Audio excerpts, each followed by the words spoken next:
Herbalist. Herbalist. Hello, Rita. Thank you so much for joining us. Hi, how are you guys doing? We're doing great. You were so welcome. Yeah. How are you Good. doing? I'm doing really great. So life is pretty good. I'm actually in Minnesota right now. I don't live here. I'm just visiting, and we are in, lockdown right now. So might as well make the best of it, right? Exactly. Yeah. Thank you for social distancing with us today. Yeah, social distancing. I am social distancing. So. Yeah. So, we got a pretty cool, this was actually a request from one of our friends and followers, Alenoush, who wanted to know more about spring detox in dogs, specifically for dogs. So, we thought, who better to talk to than you? Right? Excited. I love spring detox. So, I mean, herbal detox. That's all I can speak to is herbal detox. But yeah, I love it.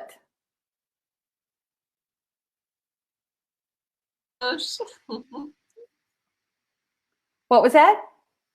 No, Alenoush just joined. So. Okay. Hi, Philippa. All right, so let's just start while Larry is doing something over there. Okay.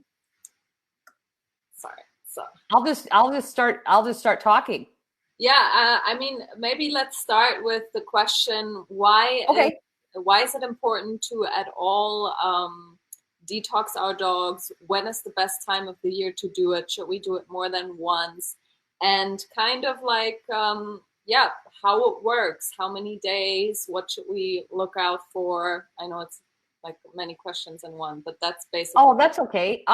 So it's really important to do spring detox because it's when the energies of the body start to wake up and they move upward and outward. And so you're looking at the immune system, the liver. The liver is really important here.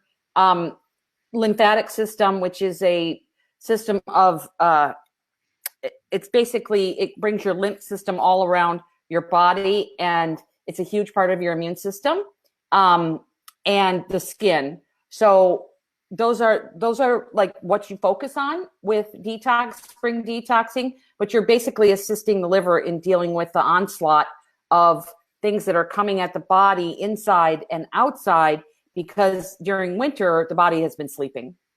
So, everything kind of closes down and shuts down in wintertime. And so spring detox is really important because you see a lot of like lipomas, which are like fatty tumors, pop up in the spring and winter and like late winter. You see a lot of eye discharge and the liver just kind of getting moving, and you're going to assist the liver in doing that. So that's a pretty wide important. And like, how long do you do spring detox? I like to assist the liver for pretty much 2 to 3 months. I would say at least 8 weeks during spring, like the beginning of spring and into like almost summer.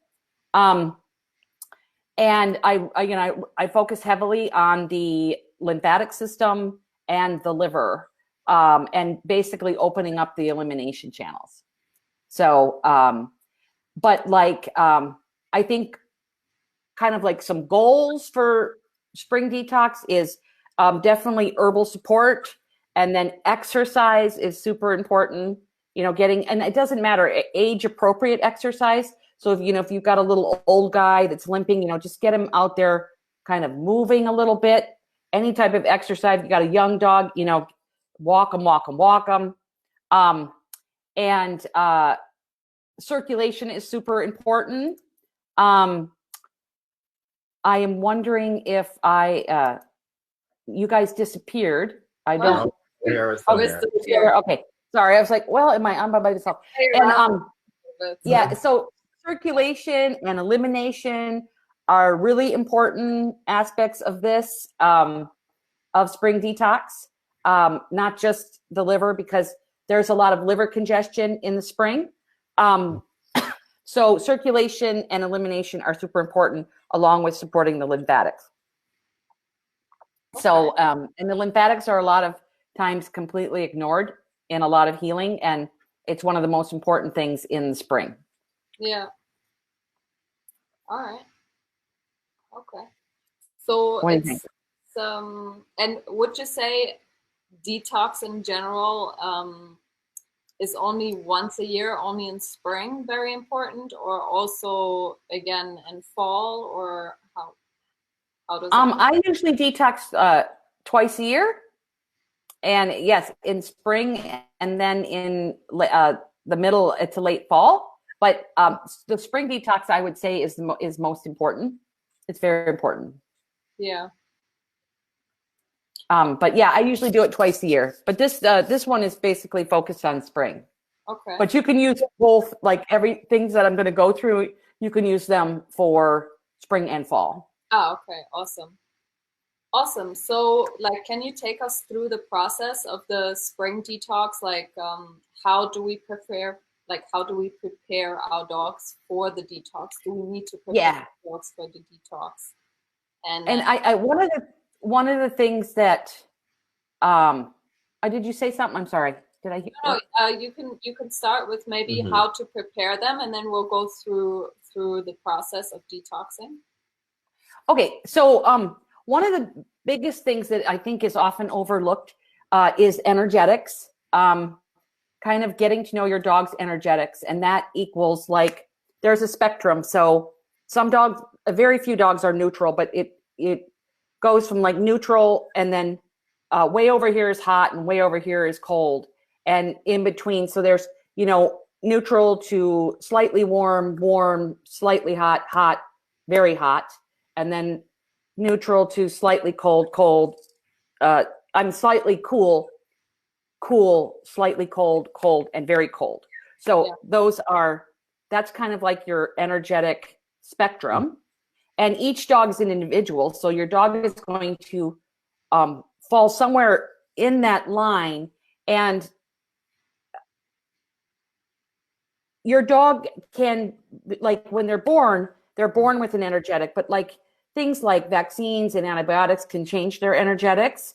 But you want to deal with, like, what you have with your dog at that point, like how to deal with it. And so one of the ways to figure out if your dog is, like, I would say warm to hot is like, so warm to hot symptoms is like a warm to hot dog it has a kind of a warm head and warm paws. And that's on a consistent basis, not just after exercise. They tend to, and I can give you a slide that you can post on this if you want. And then they tend to seek out cool places. They do some excessive panting. They overheat easily. They're not huge on exercise. They kind of can have slight exercise intolerance. Warm to hot dogs can be more restless, anxious, and nervous. Some of them can have, like, more loose stool than other dogs. They tend to suffer from hot spots in the summer. They have a kind of a healthy, really healthy appetite. You can see yellow discharge from the eyes. Sometimes chronic food sensitivities and chronic allergies are more prone to warm to hot dogs than cool to cold dogs. So those are some, just like a little list of things that, like, my dog has like 6 of those. Then most likely they're probably more warm to hot. And they don't like to sleep covered up, they like to sleep out. They're seeking cool places in the house. They sit in the shade when the sun's out, certain things like that. Now, cool to cold dogs, again, have a cool head and paws consistently, maybe not after exercising, but just when they're hanging out. They like to snuggle up. They like to be warm. They like to sleep under the covers. They're more chilled. Like, warm to hot dogs are more restless. They're more like in your face, where cool to cold dogs are more chilled out. They have more lethargy. Their body energy, their kind of vital force is a little bit more low. Their digestion is slower. They tend to go towards constipation versus kind of more loose stool or going to the bathroom more. They lack thirst, where they're not that thirsty, whereas a warm to hot dog is drinking a lot. Cool to cold dogs, they tend to suffer a little bit more from yeasts or bacterial overgrowth, hypothyroid, and kind of a stagnant lymph system. So they just kind of like a little bit more low. So you can kind of try to figure out if your dog is warm or your dog is cool. That's a really big factor into what you're going to choose to detox. Yeah. Milk thistle is a good, like if you're going to do anything, milk thistle is really good. It's more of a neutral herb because herbs actually are governed by the same warm to cool system. So milk thistle is a little bit on the neutral side. So warm dogs can take it, cool dogs can take it. Like to do it, you know, for about 4 to 6 weeks. But all the other herbs that I'm going to go over, kind of, you want to figure out if your dog is cool to cold. And so what we're working on when we're thinking about detoxing, again, is establishing your energetics of your dog. Always think about stagnation, which means that when things are slowing down in the body in winter and they want to move, exercise, fresh air, even massage can help. You want to open up the channels of elimination, and you want to support the liver and kidneys. That's pretty much the goal of detoxing. So I want to go over what I would call the cooling tract, which is bringing that heat down in the body for warm to hot dogs. And those herbs include dandelion and dandelion root, cleavers, violet, and chickweed. So cleavers is a really great herb for the lymphatics for a dog that is more on the warm side. And it helps support the kidneys, the spleen, and the liver, which are the organs that you're really looking at for this type of detox. Cleavers helps nourish and cleanse the lymphatic system. It clears heat out of the body. And any herb that you're going to use for spring detox needs to have that liver skin connection, because you're going to see a lot of things happening with the skin in the spring, and you want to have that liver skin connection, and cleavers has that. And it also checks that box of elimination. So it helps open up those channels of elimination. And cleavers can be, I'm going to focus on tinctures because they're kind of universal and all of your listeners can find them. But if you have fresh cleavers in your area, and their Latin name is Gallium aparine, which is GALLIUM APARINE. If you have cleavers and you know that it's cleavers, you can actually chop that up while it's in flour and add it to your dog's food if you'd like. Or you can make a tea with it and add it to your dog's food. And usually when you do that, it's kind of size appropriate, where if you have a little small dish for your tiny little dog, you're just going to drizzle some over cool tea right over the food. Or you can chop up a couple teaspoons of it and put it on the food and mix it in if you want. But I'm going to give you some amounts for tinctures. Okay. So usually you'll give a tincture before eating, and you give it twice daily. So, and that's the same for almost all of the herbs that I'm going to go over. Before eating, twice daily, you give in the mouth with a little bit of water, and you can mix the tinctures together.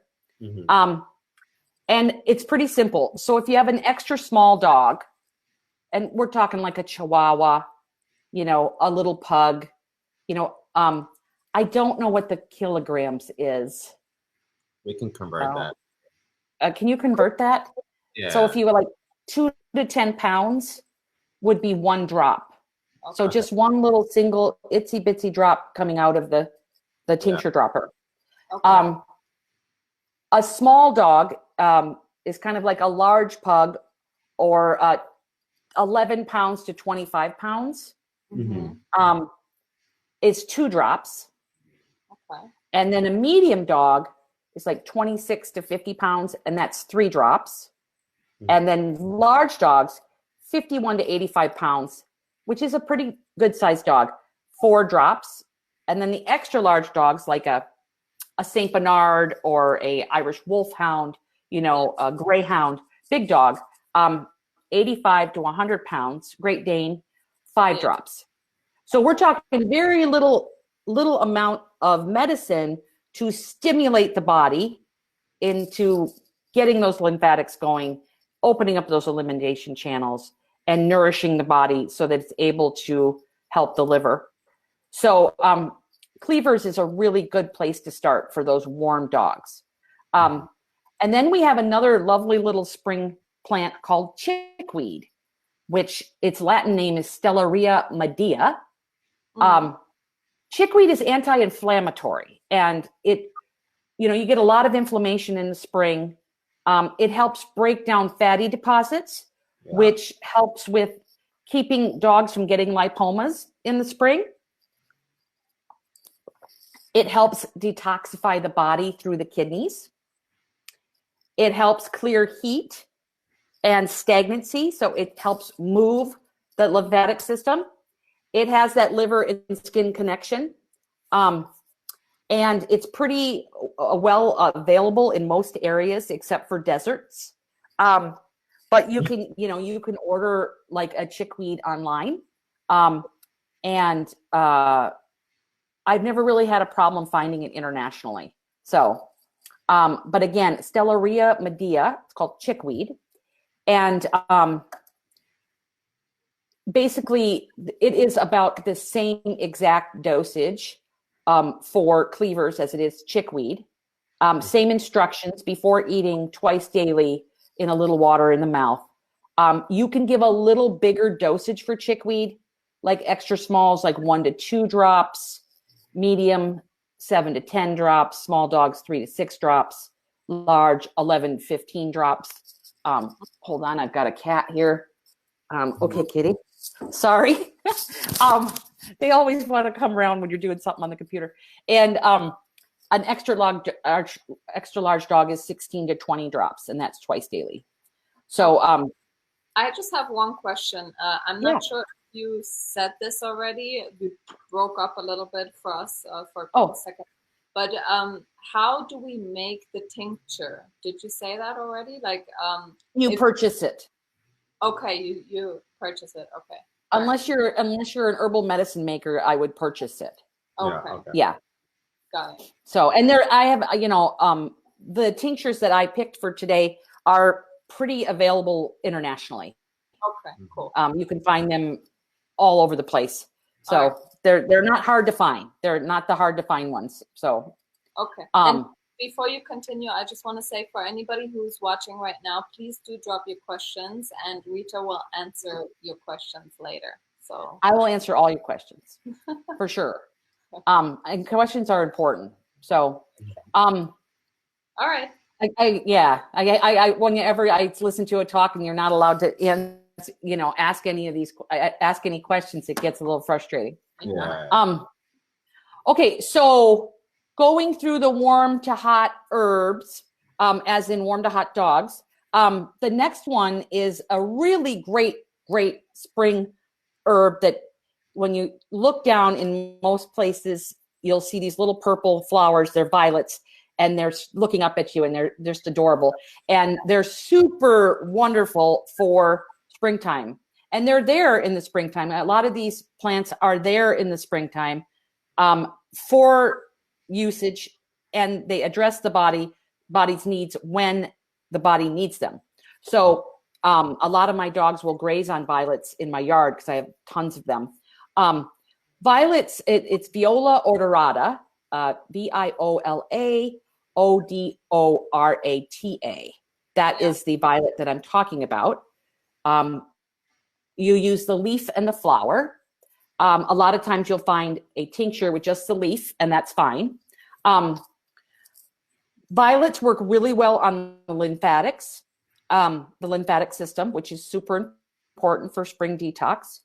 They help dissolve tumors, which helps address those lipoma issues. They nourish and cleanse the body, and they support the liver. They increase elimination through the kidneys, and they clear heat. So they have like all of the qualities that you want in a plant for spring detox.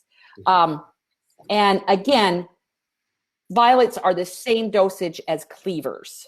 So 1 drop for extra small, 2 for small, 3 for medium, 4 for large, and 5 to 6 drops for extra large. Yeah. So, and you really, 1 to 2 drops this way or that really isn't going to make a huge difference. So, because what we're doing is we're stimulating the body. We're not forcing it. We're helping the body help itself. So with herbs, you can do fresh violets. You can chop them up and put them in the food. You can do fresh chickweed. You can do fresh cleavers, chopping it in the food and just adding it to the food. Again, bowl appropriate. That's what people are like, well, how much?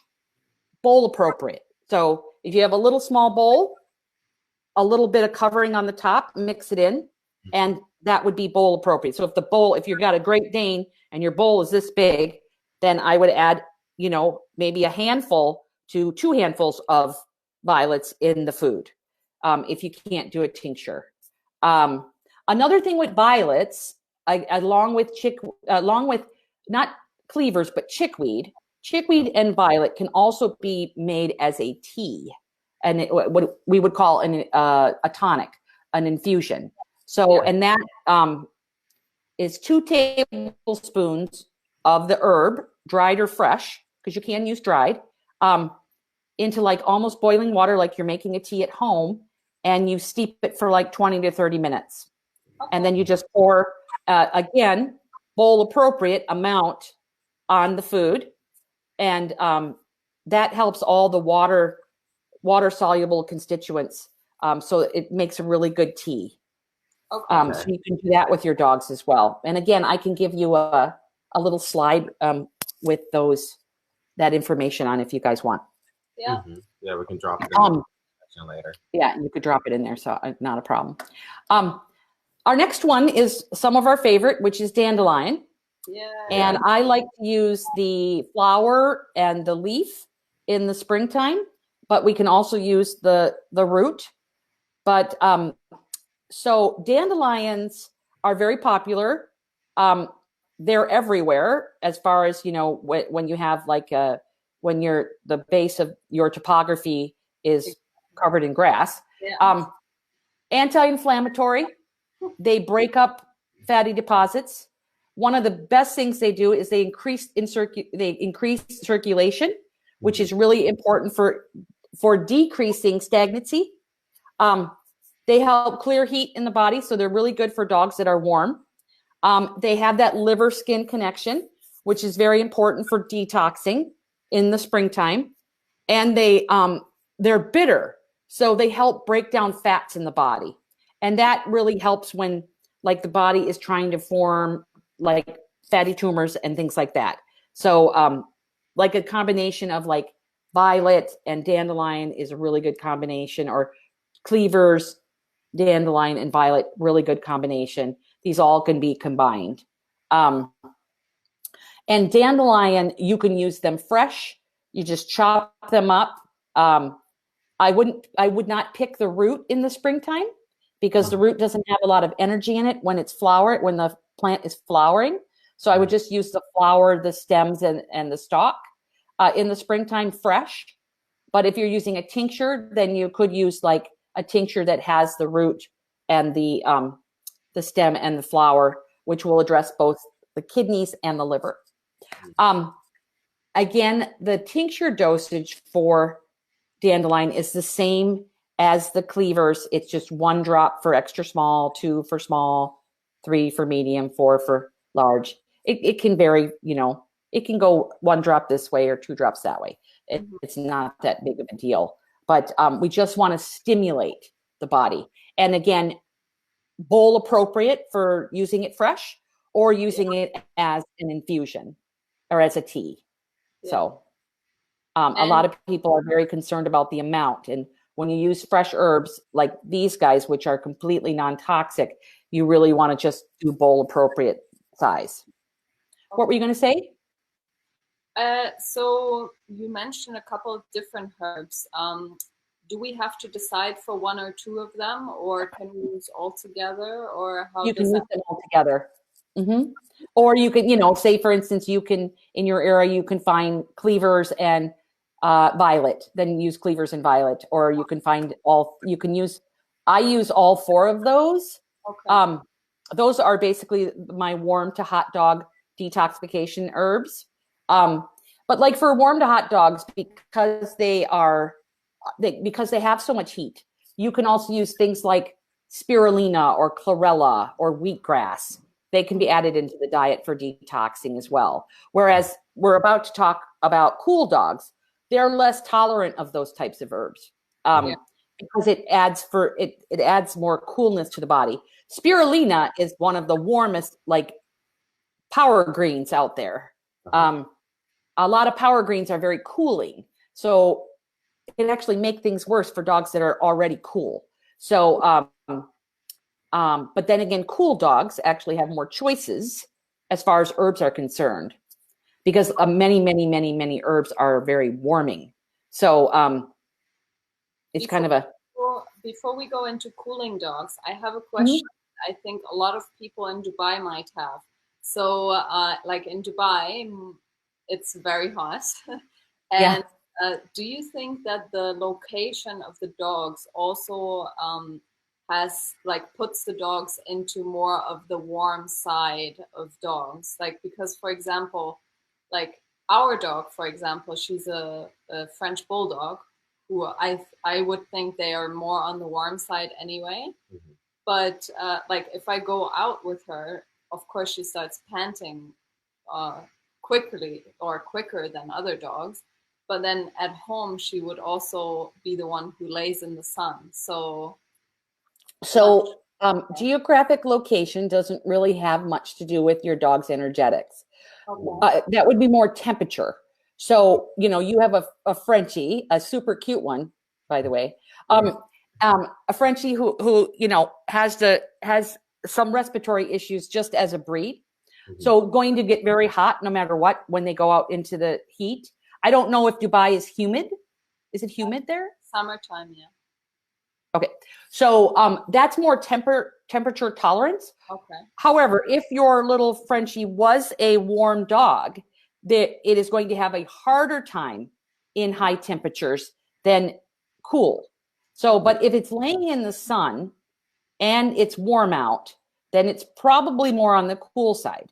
I've met a lot of cool Frenchies.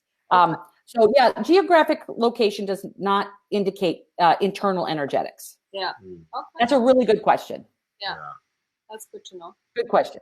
Awesome. Yeah. Just as versus, I've met a lot of really warm dogs that live in cold climates. Okay. Yeah. And they have an easier time in the cold climate just because of the temperature outside. However, it doesn't make them colder. Okay. So any other questions? We just have a question from our comment section from Diane. She wants to know, if you're chopping up dandelion, if you don't use enough, does it still help? So does a low amount of yes, with detoxing it does, because what we're not doing is we are not trying to heal some type of disease or chronic illness with this. So we're not dealing with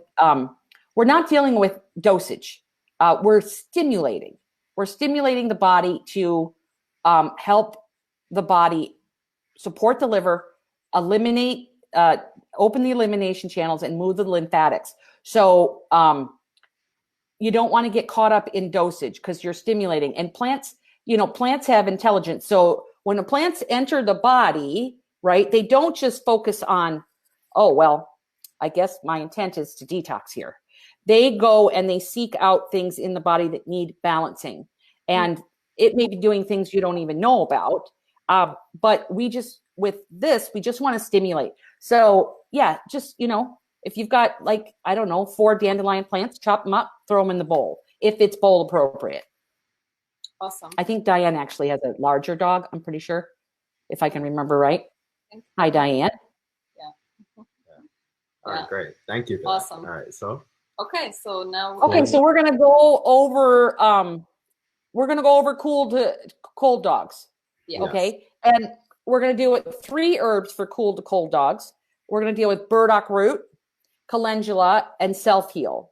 And like I said before, you can add milk thistle into this if you'd like to. And with milk thistle, you could do a tincture where the dosages would probably be the same as like cleavers. The 1, 2, 3, 4, 5. Or you can do a dried herb, like a capsule, and just open the capsule and mix it with the food. And for that, I would probably do like 150 milligrams twice a day for a extra small dog, probably 2 to 250 for a small dog, 300 for 3 to 350 for a medium dog, 4 to 500 milligrams for a large dog, and 5 to like 700 milligrams for an extra large dog twice daily for milk thistle, and do that for about 8 weeks. Okay. If you're doing the dried herb. Yeah. So with these herbs I'm talking about, you can add milk thistle in there with these. Yeah. So the first one that's for cool to cold dogs is calendula. And it is my like number one go-to for cool to cold dogs because it helps warm the core of the body. And it's really good at moving the lymphatics. It's bitter, so it helps warm digestion. And a lot of these cool to cold dogs will have a lot of problems with digestion in the spring. You'll see like undigested particles in the stool, and overall kind of like not so interested in food in the spring. And calendula will help turn that around. It's really good at pushing through stagnation. It helps warm up the tissues of the body. It helps assist with nutrient assimilation, which is very important for cool to cold dogs because a lot of them will suffer from malnutrition, not assimilating nutrients from their food. And it also has that liver skin connection that we're looking for. So calendula is just a lovely little plant. The one thing with calendula, you want to use a tincture. So because it's a very resinous plant, you can use like dried calendula on the food, but I don't find it very effective because of the fact that it needs to be extracted. So I would use a tincture. And with calendula, it's the same as cleavers. It's the 1 drop for extra small, 2 drops for small, 3 drops for medium, 5 drops for large, and 6 drops for extra large. And again, you can, if you do true drops, it's not going to be at the detriment or anything like that. The next one is burdock root, which is Articium lapa, which is Arctium lapa. And because it's a thistle, I want to give you the Latin name because it can get very confusing sometimes. Yeah. But it's burdock root. And burdock root helps enhance digestion. It helps digest fats in the body. It's really good at moving the lymphatics, supporting the liver, and also the kidneys. And it helps detoxify the liver. So it helps the liver deal with those spring toxins, and it helps nourish the body. And it's very oily. So it's going to help with the fats and oils in the body and dryness. A lot of dogs that are cool to cold suffer from either dampness, which is excess moisture, or dryness. So it helps with dryness in the body. It's the same basic dosage as calendula.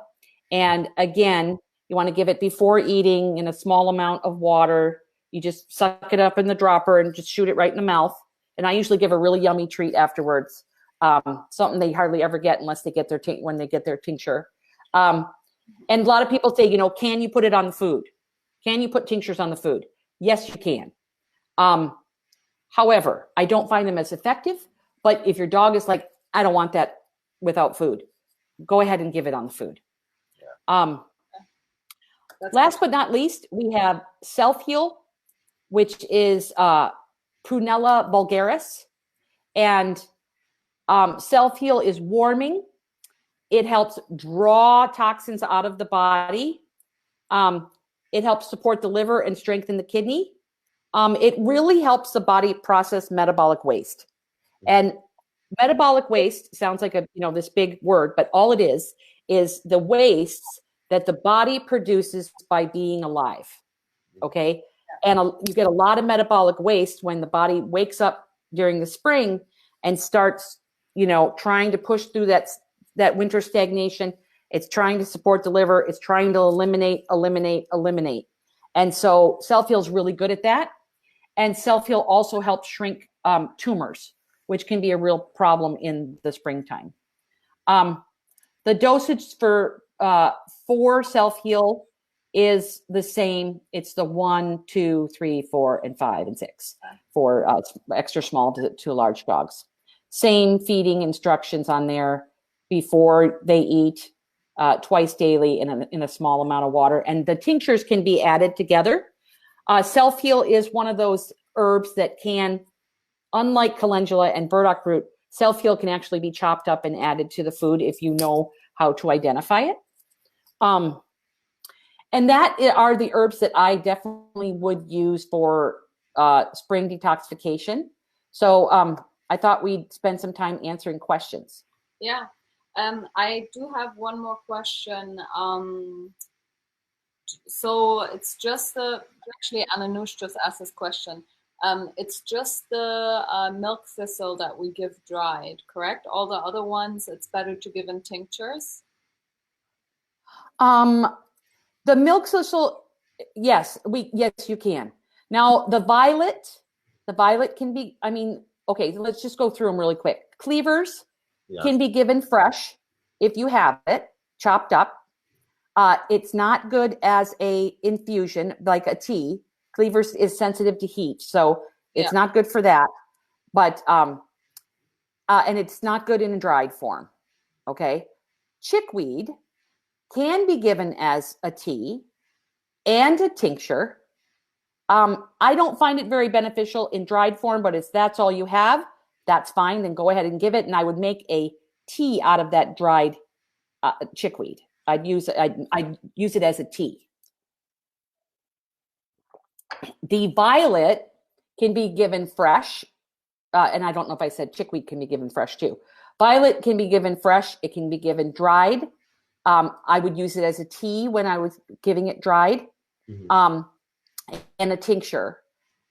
Dandelion can be given fresh, or in a tincture form. You can also do dandelion tea, but I don't find that the leaf does that well with the tea, but you can do it. Calendula, I would use as a tincture. Burdock root, I would use as a tincture or a dried herb in capsule form. Okay. And you can just open up the capsule onto the food. And it would be the same milligrams as the milk thistle. Okay. 150 for extra small, 250 for small. I believe I gave you those. Yeah. So it'd be the same as the milk thistle. And then Self-Heal can be used fresh. It can be made into a tea, and it can be used as a tincture. Awesome. Okay. All right, guys. So now you have time to drop your questions, and Rita will answer them. And if you guys have any, sorry, my glasses are fogging up. If you guys have any questions, let me know. I think that, like, while they are typing their questions, I think that people struggle, especially people who haven't used a lot of herbs before, with dosage. They get really caught up on dosages, right? When we're using these tinctures as a stimulus, and when you're chopping it on the food, again, bowl appropriate for fresh chopping. When you're using a tea, a bowl appropriate. So let's just say that you were doing like an extra small dog tea. So you had an extra small bowl. I would say probably maybe a tablespoon or two. For a small dog, I would say maybe 2 to 3 tablespoons. And then you've got a medium dog, maybe a quarter cup. A large dog, half a cup. Extra large dog, maybe like a Great Dane, just pour a cup, mix it in with the food. So that's kind of what bowl appropriate looks like. And then with dried, or I mean, not dried, but chopped fresh herbs, you know, like if it was, let's just say a Great Dane size bowl, like a real big bowl, I'd probably use 3 or 4 plants, chop them up and throw them on the food. And like a medium dog, maybe like a plant or 2 chopped up and thrown and just mix them in. I don't think I can hear you. Oh, now I can. All right, so I did gather some questions from people before we did this live, so I'll just ask some of them. Is there, during the detox period, is there anything that we need to avoid, any foods that we need to avoid, or anything at all that we need to think about and consider while our dogs are detoxing? I think the most important thing is to try to feed the healthiest diet you can. Yeah. With detoxing, you can get some symptoms, like you can get some, like some dogs get zits, little pimples that usually just go away. You can get, especially with any type of herb that's going to move the lymphatics, you can get more urination.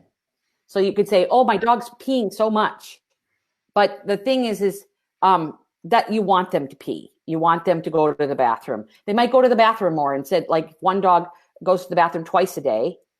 I mean, you know, if they poop twice a day, they might poop 3 times. They might, if they pee twice a day normally, they might pee 3 or 4 times. And that's not anything unusual. Yeah. You want to do these, like I said, you know, 6 to 8 weeks. You can do them up to 3 months. But 6 to 8 weeks is kind of the main detoxing time. But yeah, those are like things that happen, things that you should avoid. I would avoid kitchen sinking your dog. Okay, so that means, like, say that you found like a list of 15 things you can give your dog for detoxing in the spring. Giving them all 15, you know? Yeah. Well, I'm going to give them spirulina, I'm going to give them wheatgrass, and then I'm going to give them chlorella, and then I'm going to give them every herb that Rita talked about. No. So, and people do it. And it's only because, you know, while we're seeking these alternative practices for our dog, I think people get really desperate, you know, that they want to find something that will work alternatively for their dog. They're not sure which one they should use. And that's why I talk about energetics. Because when you know if an herb is warming, you don't want to give it to a warm dog, because what happens is it causes inflammation in the body. And inflammation is the mother of all disease. So we want to bring down inflammation. So using energetics as a means to pick herbs and supplements for your dogs can go a long way. So, like, we wouldn't want to use violet on a cool dog, unless we could use it, like, just specifically if the dog had a breast tumor, because it's really good at, like, mammary congestion, and we would use it in a different way. But for detoxing, we wouldn't want to do that, because it's going to cause more stagnancy than it is pushing through stagnancy. So I think that if you kind of try to learn about the energetics of your dog, I think that can be a really good thing. As far as what not to do, I'm just thinking, you know, just don't kitchen sink your dog. Don't try to do too much at one time. One thing I do like to do is, say, for instance, you were going to use all 4 herbs or all 3 herbs. I like to put 5 to 7 days between adding each one. Oh, okay. That's good to know. So that you can see how your dog reacts to it. The first 72 hours of anything new that you give your dog is when you're going to see an issue. That's when you're going to see something come up. And like, I was working with a human client yesterday, and she said that she tried, she's a cold person, and she was using calendula, and she had a headache the first day she used it. And she peed a lot. So, but that all went away, like, into the second, like, almost all the way through the second day she was on it, it all went away, and it hasn't come back. So that's what you call an aggravation. And usually they happen between like 0 to 72 hours on a new herb. And so that's why I like to leave about 3 days to 5 days in between adding herbs so that you can see anything that's kind of abnormal. Like say, for instance, you gave cleavers. Cleavers can be really good for itching. So you gave cleavers and your dog was itching like pretty consistently for like a day and a half. Yeah. That would probably be the cleavers, and it should go away at maximum 72 hours. And if it doesn't, then you'd probably discontinue that herb or discontinue it for a week and then give it at a lower dosage and see how it goes. Yeah. But at least that way you can tell how your dog is reacting to each herb when you leave a few days in between. Yeah. Okay. So is there any, you kind of answered this question already, but is there any situation where we would have to abort and like not do the detox anymore? Like any? Yeah. So anytime you have a respiratory issue. Okay. So anytime, I haven't had this happen hardly ever, but dogs are individuals, so it could happen. Like anytime you have a respiratory aggravation that's causing any type of breathing issue, you don't want to do that. If you say for you gave an herb and for 2 days straight you had, or for 3 days straight you had bloody stool, you probably want to stop. Okay. And then you would wait a week, you'd give less dose of the herb, and if the bloody stool came back, you would not give that herb again. Okay. Something severe, like, or vomiting can happen with spring detoxing. Vomiting is actually very natural for dogs. You just don't want chronic vomiting where they're vomiting like 3-4 times a day for like 4 days in a row. If they vomit once or twice in the like 3-day period where you start, or the 5-day period where you start that herb, and by day 4 or 5, you haven't had any vomiting, you should be fine. But when you got something chronic going on where it just won't stop, discontinue. Yeah. All right. Awesome. Guys, do you have any more questions for Rita? Rita, can you see the questions as well? By the way? Yeah, I can. I'm looking. All right. It says, can we also just give dried herbs mixed in with food? Yes, we can.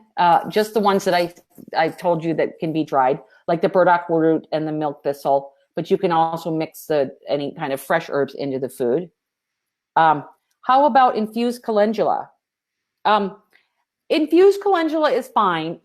I don't use it a lot. However, if you're going to infuse calendula, you can do dried, which you can make into a tea. And you can get dried calendula pretty easily. You want to infuse that for about 20 to 30 minutes. Now, if it's fresh calendula, it's going to be very resinous. So you got to do really hot water, and you're going to infuse that for about 45 to 50 minutes to probably over an hour with a cap on it. And then you could use that. Any other questions? I don't see any others. Larry's checking right now on Facebook. I'm not sure if we're missing anything. Yeah, and if anybody's watching the replay of this Facebook Live, they can always tag me in the questions. Yeah. My boy has environmental allergies. His poop becomes loose this time of the year, and of course, itchy skin. What can I use to support his immune system and gut support, please? I'm thinking that he's probably a more warmer dog. Did you say loose stool and itchy skin? Yes. Yeah. I would probably use. I would probably start with the cleavers, and you can actually, or the chickweed. Like you could get dried chickweed and make like an infusion. And you can actually use it as a rinse for the dog. Itchy skin, it's really good for itchy skin. But I would use either the cleavers or the chickweed or the combination of both for that dog. Okay, awesome. Someone else, Belinda is asking, when is the ideal time to give herbs, before or after? I didn't hear that. I heard to give herbs before or after. I'm going to wait for you guys to come on. It's a little frozen. There you go. The best time to give herbs before or after what? Yeah, before or after food, but you already said I think it's before food, right?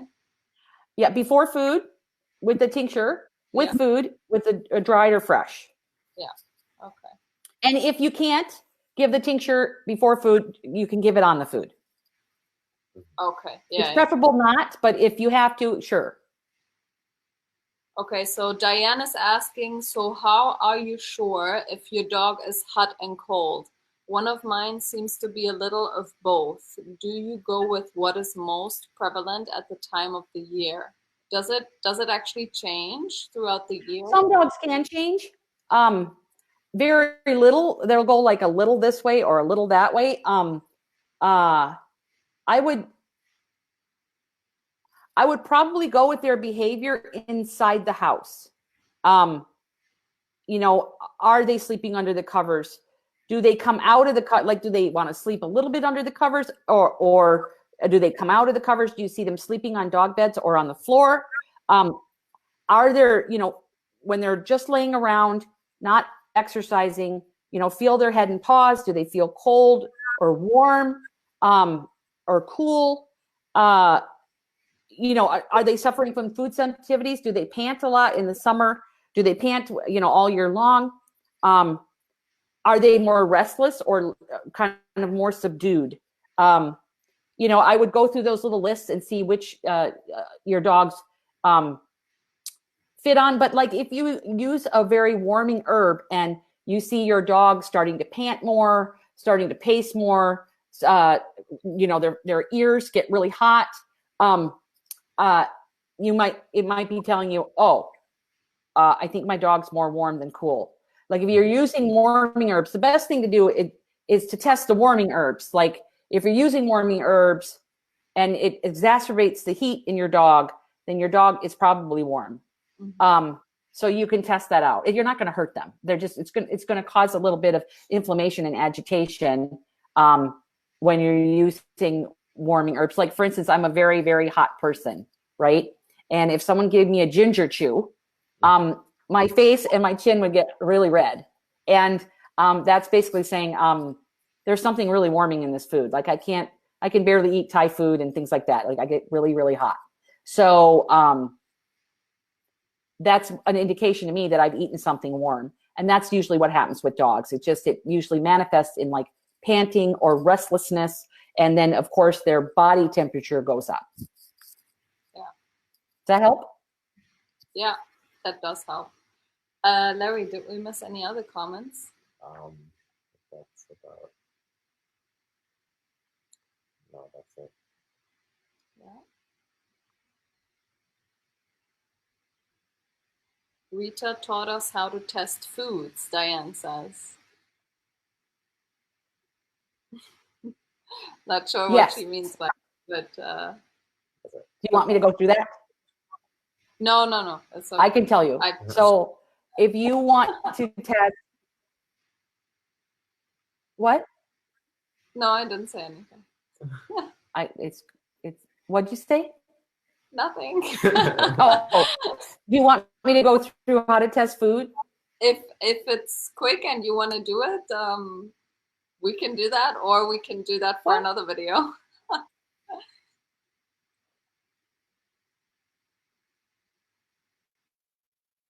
Yeah, that's fine. It doesn't matter to me.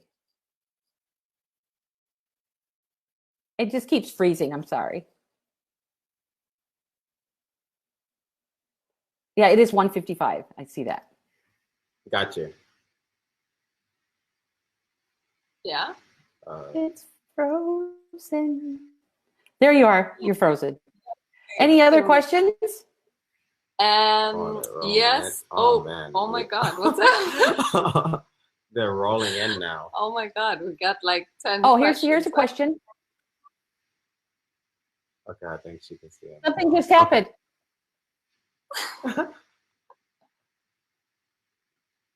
Okay, I see the questions. Okay. Most of the tinctures are glycerin based. Is that okay? And I'm not a doctor, just so you know. It's not Dr. Rita. I'm just an herbalist. Also recommend brands for tinctures and where to buy them. In the United States, I would buy them from Herb Farm, except for violet because they don't use the right species of violet. I have some on my website, which is canineherbalist.com. You can use glycerin-based tinctures. I don't necessarily use a lot of them, but you can. I would probably, if you're going to use a glycerin-based tincture, I would double the dosage. But you can. Pure Formulas, I don't. I know that's a company. Is there an ideal time to give herbs before? Okay, we already did that one. We talked about that one. So how are you sure if your dog is hot? Okay, we talked about that one. Yeah. Monty has dried chickweed. Go, Monty. Did you see any questions besides that? No, I think that's it. And you already said that if anybody's watching this live afterwards, after we have stopped this live, then they can just tag you and perhaps. No, it's it. Yeah, we can get an answer from you. Yeah. Just tag me. Yeah. Awesome. Yes. Awesome. Thank you so much, Rita, for joining us. And I can give you. I'll send you a couple of slides. What time is it there? Put in there if you want. In America, afternoon. Yeah. It is 2 o'clock. All right. Oh wow. 2 o'clock. 2 wow. p.m. Yeah. Wow. All right. Okay. Okay, great, guys. Thank you so much for having me on. Yeah, thank you so much. Thank you so much. Appreciate it. Guys, take care. Oh, and Rita, by the way, hold on. You remember the tick video that we shot in Chicago in November? We did like a how to prevent ticks and fleas naturally. A little interview. Oh yeah. Uh-huh. We just almost finished that video, so that should be coming out soon. Yeah. Awesome. That was a long time ago. Yeah. It was. We're backlogged, but thank you so much. We'll speak. Yeah, well, you and I are on the same schedule. I'm backlogged too. So thanks for having me on. Yeah, thank you. Bye-bye. Okay, bye.